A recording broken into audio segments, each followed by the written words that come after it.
আসসালামু আলাইকুম। Pay scale প্রজ্ঞাপন নিয়ে বা নতুন বেতন কাঠামো নিয়ে সুখবর। এই সুখবরটা দিচ্ছে যুগান্তর পত্রিকা। গতকাল তারা নিউজ করছেন, এটা আমি আপনাদেরকে সেটাই বলছি। ওনারা ওনাদের পত্রিকায় বলতে চেয়েছেন যে সেপ্টেম্বরের শুরুতেই মন্ত্রিসভায় যাচ্ছে সচিব কমিটির চূড়ান্ত সুপারিশ মেলা এবং সেখানে অনুমোদনের পর আইনি ভেটিং সহ অন্যান্য জটিলতা দ্রুত শেষ করে সেপ্টেম্বরের দ্বিতীয় সপ্তাহে প্রজ্ঞাপন জারি করা হবে। এই তথ্যটা তারা সংশ্লিষ্ট কর্তৃপক্ষের কাছ থেকে পেয়েছেন। অর্থাৎ সংশ্লিষ্ট কর্তৃপক্ষ বলতে নবম পে স্কেলের সাথে যারা জড়িত বা যে সকল ব্যক্তি বর্গ বা আপনার সংস্থা বলেন বা মন্ত্রণালয় বলেন, অধিদপ্তর পরিদপ্তর যে সকল ব্যক্তি যারাই জড়িত আছে না কেন, সকলের একটা অনুমতি সিগন্যাল পাওয়া গেছে এবং প্রধানমন্ত্রী জনাব তারেক রহমানের একটা নির্দেশনা আছে যে সেপ্টেম্বরের দ্বিতীয় সপ্তাহের ভিতরে গেজেট প্রকাশ করে অক্টোবর থেকে কর্মকর্তা কর্মচারীদের যে নতুন বেতন এটা ক্লিয়ার করতে হবে।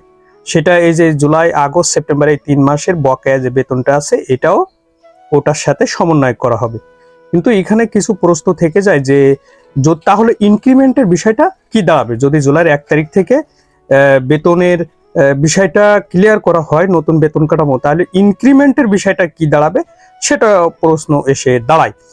এখন বিষয় হলো জুলাইয়ের যে 1 তারিখ থেকে ধরা হয়েছে এটা আগস্টে, কিন্তু এর আগে আগস্টে গেজেট প্রজ্ঞাপন জারি করতে চেয়েছিলেন নবম পে স্কেলের জন্য, কিন্তু বিভিন্ন ত্রুটি বা আর্থিক সক্ষমতা বা কারিগরি জটিলতা বা সবকিছু মিলায়ে সেটাকে কিন্তু পিছিয়ে দেওয়া হয়েছে এবং পিছিয়ে দিয়ে একটু সময় বাড়ানো হয়েছে, যে কারণে সেপ্টেম্বরের দ্বিতীয় সপ্তাহে এটা ফাইনাল করতে চেয়েছেন।